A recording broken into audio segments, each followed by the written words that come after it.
Let's not paint any pictures any differently. There were many times my huge mouth got in the way of common sense.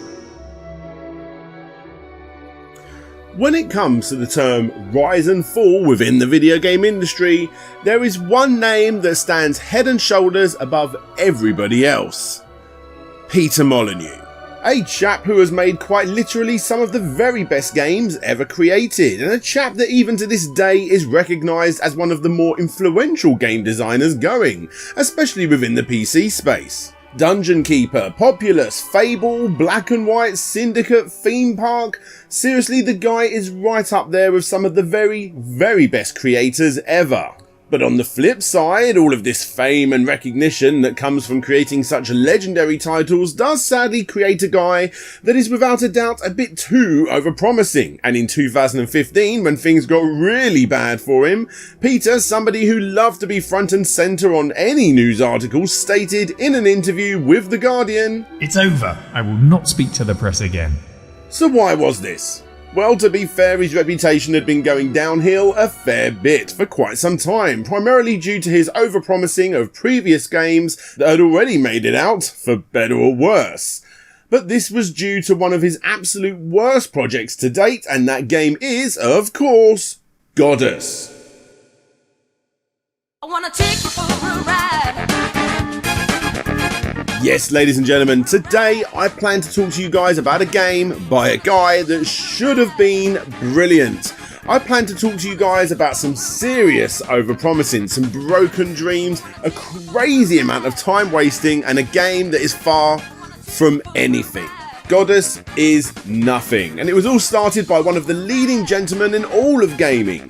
Goddess was Peter Molyneux's final fall from grace, and today I plan to talk about this terrible crowdfunding disaster in Goddess, the Peter Molyneux Kickstarter disaster.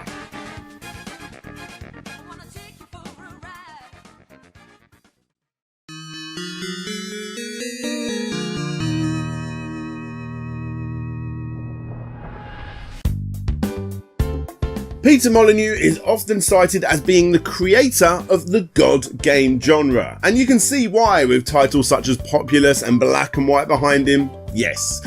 And you know what? This is something that he actually lived and breathed in his real life too. In fact, one of the biggest influences of Black and White was a single Tamagotchi.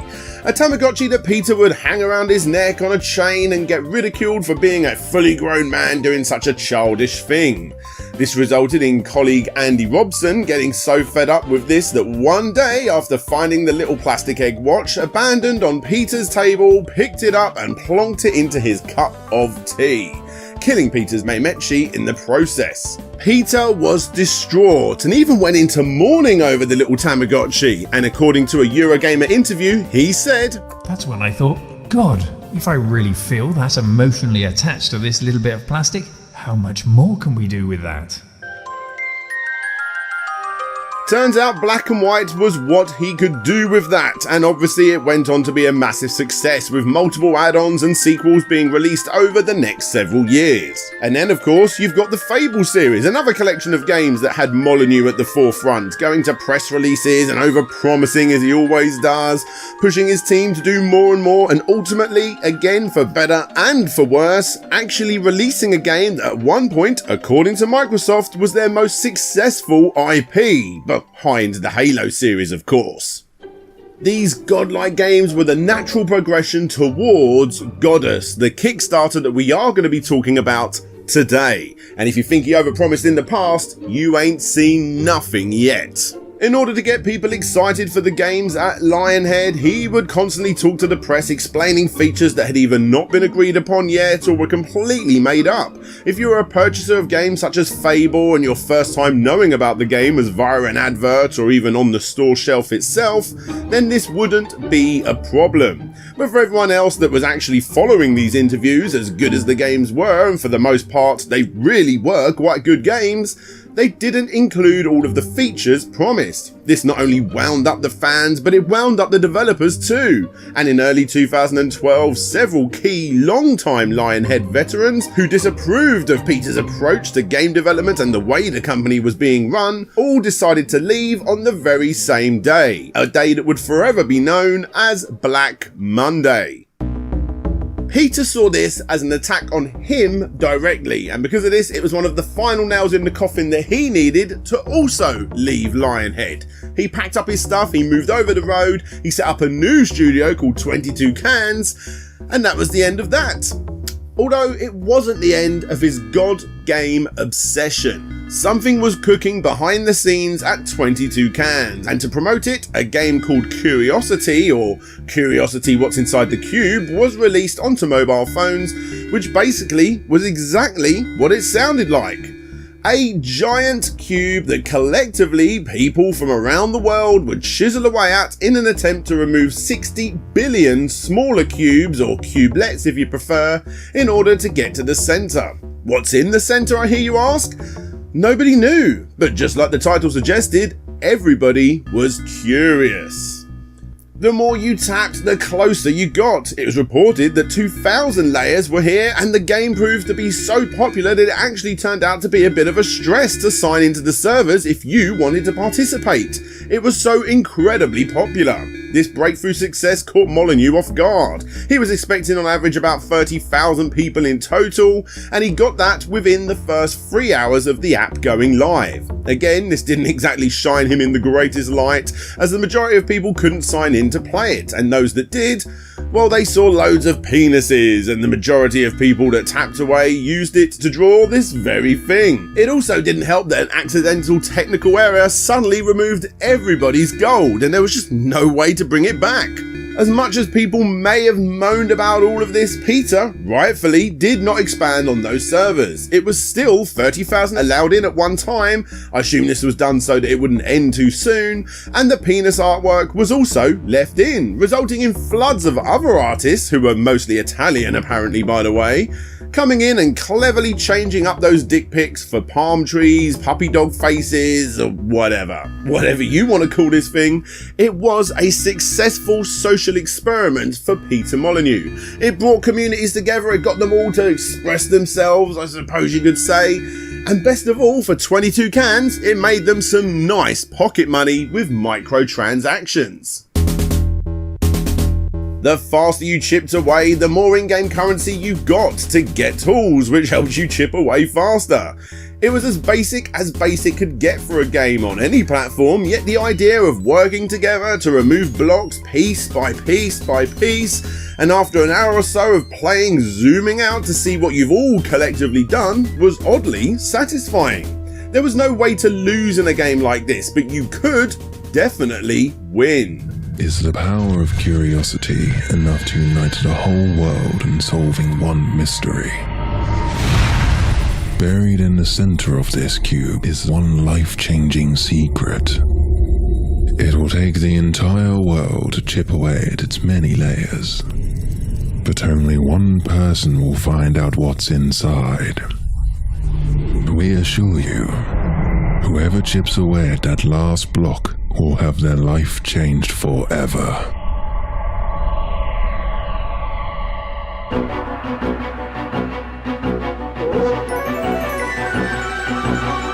Yep, it's the old golden ticket idea all over again, only this time it's far more vague. Anyway, whilst the world chipped away trying to find out what was in the centre, Peter, who you would already think is in first gear on the hype train, decided to hit the NOS. Train NOS. He was working on his best game ever, a game that was the result of 20 years of game development. It's going to be a world, it's going to have something to do with life, artificial intelligence and simulation, and it's going to embrace this new creative world that we're entering now, and it's going to be more a hobby than it is a game, with 100 million DAUs, aka daily active users.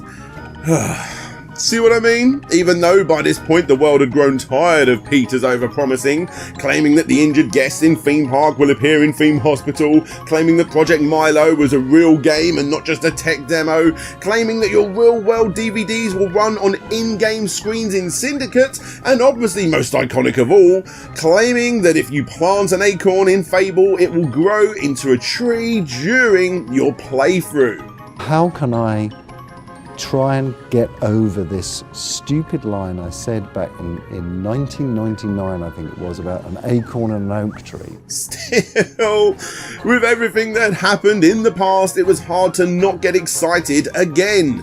Peter sounded like he was going back to his roots with this new game at 22 cans, and this cube tappy thing with the ultimate prize in the centre was incredibly intriguing. Only one person was going to get to the centre, hackers couldn't find out what it was as it wasn't coded in until the last minute, and in an interview on the lead up to the app's release at Peter's house, even his own family didn't know what was inside the cube.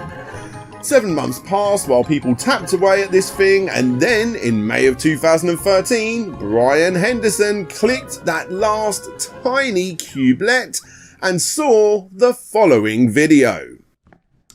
Welcome to the end of Curiosity. We started this experiment back in November of 2012, and we have been completely blown away by how the world has embraced this amazing experiment. And that's exactly what it was, an experiment. Could we take the simplest possible conceivable thing, connecting people together and allowing them to tap on this massive cube, could we take that and pose this question of what's in the center? Now, when we released it, the first real question was, what is inside the cube? And I said, and I'm known for these things, I said there's something amazing inside, something life-changing inside. Well, this is what this video is about. After 25 billion cubelets have been destroyed over 150 days, after 4 million people have downloaded it onto various devices, and after hosting tens of thousands of simultaneous concurrent users, we have reached the end, and one lucky person has reaped the rewards of their hard efforts. How can anything be worth all that effort?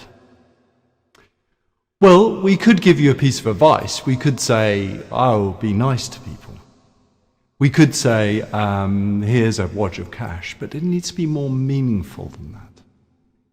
It needs to say more about the effort, as much about the effort as about the outcome. And so, what is in the center is something that only we can grant. And it is the ability to be a digital god. We are making a game called Goddess. The whole game is about being a god to your followers. You, the person who reached the center, will be the god of all people that are playing Goddess. You will intrinsically decide on the rules that the game is played by. And here's the life-changing bit. You will share in the success of the product. Every time people spend money on Goddess, you will get a small piece of that pie. We will follow up with details of what that means. It does mean, let's break this down and analyze this. It means that you will decide on how people play a game. You will accrue riches from that game, from the start until the finish of your reign. That, by any definition of the word, is life-changing. You will have fame, you will have fortune, and you will have the power to introduce morals into a game. This idea of allowing one human being to be the god of an entire game genre came to us many years ago. And it's only now, when we're all connected, when the whole of the gaming universe is connected together, that we have the power to do it. And I hope that you will find that this is worth those sore fingers that you may have gained through tapping. And I hope the world agrees with me that it is a worthy prize for the efforts of what's inside the cube. Thank you very much for all your efforts. And thank you very much to those people who didn't get to the center of curiosity. We may, who knows, start another experiment even more intriguing. Thank you very much. Now, this video was shared to the world after Brian was given the option whether he wanted to share it or keep it private. Thankfully for us, he decided that he wanted to share it. And you know what?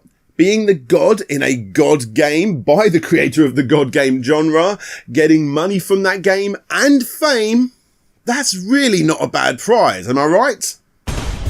Yes, it's amazing. Peter Molyneux had turned a simple yet addictive smartphone game into the ultimate 7-month-long marketing strategy to promote the new game Goddess. Now, with all that out of the way, let's go back to November 21st, 2012 and the launch of Goddess on Kickstarter.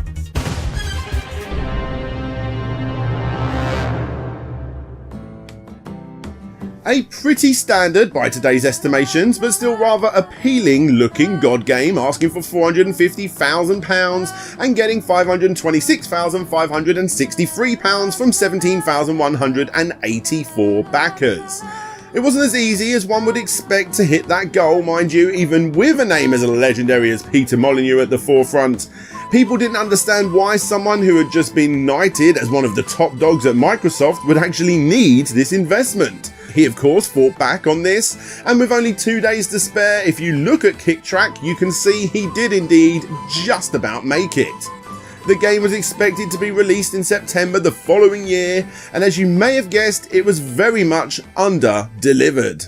The game that put you in control of a small civilization, teaching them to build settlements, gaining this game's version of currency and altering the very artsy looking terrain, was of course late. But 2 years later it did indeed find its home on mobile devices and Steam Early Access for the price of £14.99 or $20 of course if you was in the States. The idea of putting it over on Steam Early Access, which is definitely not uncommon, was to get players' feedback on what they like and what they don't like within this new game. The difference, however, is that Molyneux was at the forefront and sadly a heavy amount of what was promised did not make it into the perfectly okay gaming experience.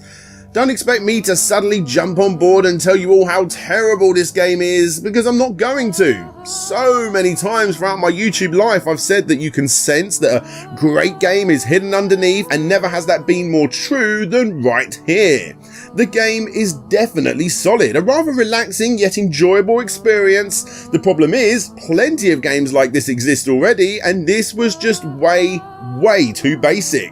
Peter Molyneux was doing brilliant PR on the lead up to this game, and even right after its launch. But its launch, even though it came in a little late, actually came in way too early. The game was, according to the devs, only 40% complete on the PC, and the mobile version, which released a while later, was actually getting more frequent updates than the PC users were getting. Why was this? Well, looking at the reviews on Steam, you get a feeling as to what the true intention behind this game was all along. You see, with Peter's back catalogue of awesomely overpromised but still awesome nonetheless god games, he garnered a pretty dedicated fan base, and again, rightfully so. And to keep them happy, he confirmed several times over that Goddess was a PC game first and a mobile game second. He also confirmed that the game wasn't going to get a publisher in order to keep the original vision alive and true, and sadly, all of this was a massive lie. Dina Games were indeed privileged with publishing the mobile release of this game, a well-established publisher of high-profile mobile applications that include IPs such as Final Fantasy, G.I. Joe, NFL, Transformers, Marvel, and so many more. And although this may seem like a perfectly fine thing to happen, especially with Molyneux reassuring backers and early adopters that it wouldn't affect the overall outcome and that the PC release is still the version that they will be focusing on first, again, it was all a lie. You see, the biggest problem with Goddess after you get past the rather standard building of civilization sections is getting more belief from that civilization. Belief, by the way, is your currency that lets you alter the landscape and what have you. It becomes apparent fairly early on that you're going to be waiting around a hell of a lot, watching your communities do their community thing, waiting for that belief to go up, clicking on huts or whatever to get that belief, and not a whole lot else. When you do get that belief, it's a good, albeit very simple, godlike game. They just needed to add more filler around this mechanic that was more exciting than simply tapping or clicking on things. But sadly, it went the other way around. The more the game was updated, the longer that waiting around for your belief to rise up would occur. On top of this, not only was everybody waiting for those all-important promises to get added into the game, but several other modes were actually being stripped back. It didn't have many fans on PCs, but the ones that did like it were no longer a part of that small niche. Goddess on PC was becoming a mobile game, and a mobile game that mobile users were getting for free, whilst PC users were having to pay money for. This ever-increasing shift towards a game that didn't involve your civilization collecting resources or hunting or whatever was simply a wait for the time to tick away game, or of course you could spend your stupidly hard to get gems to speed it up. Not got any? Then why not pay for them? This was supposed to be the evolution of the God game genre, and it wasn't. I haven't got an issue with this game being on mobile. If done right, it could definitely work. But it didn't, and it was slowly chipping away what few features were actually good in the far superior PC release as a result. In the end, the Kickstarter was a success to some degree at least, because everyone got the game, but nobody got the game that they wanted, or more importantly, were promised. And let's be honest here guys, we shouldn't have been surprised. PC Mag actually described the situation best by saying, "This is not Molyneux's fault, it's our fault because we should know better. You probably know the fable of the scorpion and the frog. A scorpion promises not to sting a frog as it takes him across a river, but halfway across the river it stings the frog anyway and they both die. When the frog asks why, the scorpion explains, 'It's in my nature.' Peter Molyneux is the Scorpion King of game development." Peter had already moved on to pastures new, it seems, bringing up a new game called The Trail, which although apparently wouldn't affect the progression of Goddess, obviously did.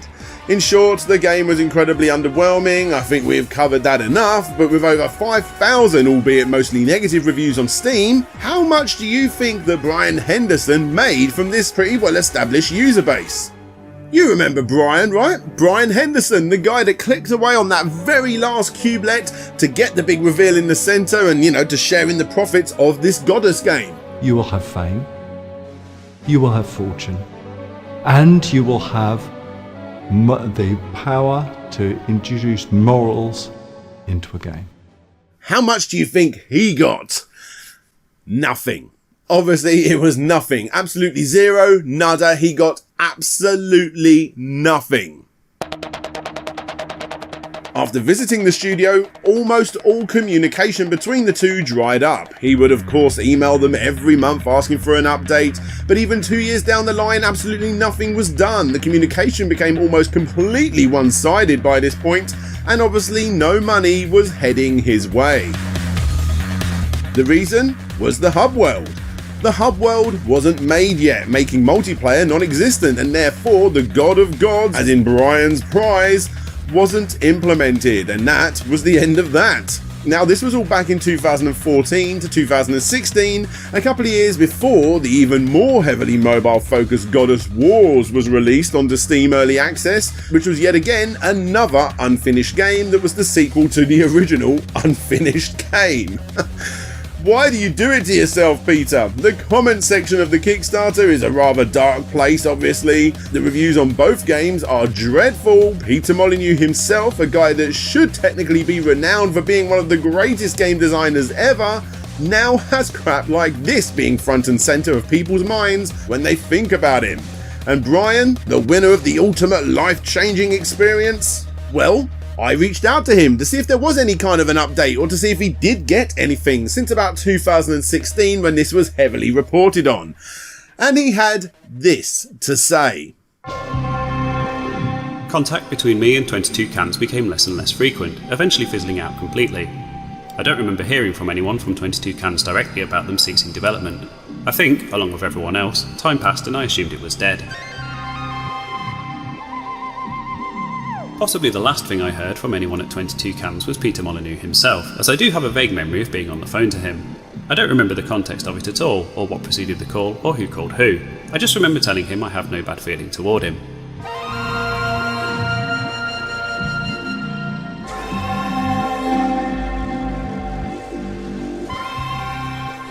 Brian Henderson still has the Curiosity app on his phone, even though obviously it doesn't work anymore. He has it there as a memento, as a medal of honor, a reminder of something cool that happened to him at some point in the past, according to that Eurogamer article. And it's my guess that he keeps it there as a reminder of something that could have been and should have been absolutely life-changing. But you know, let's not forget, it was old Molyneux making that promise, wasn't it?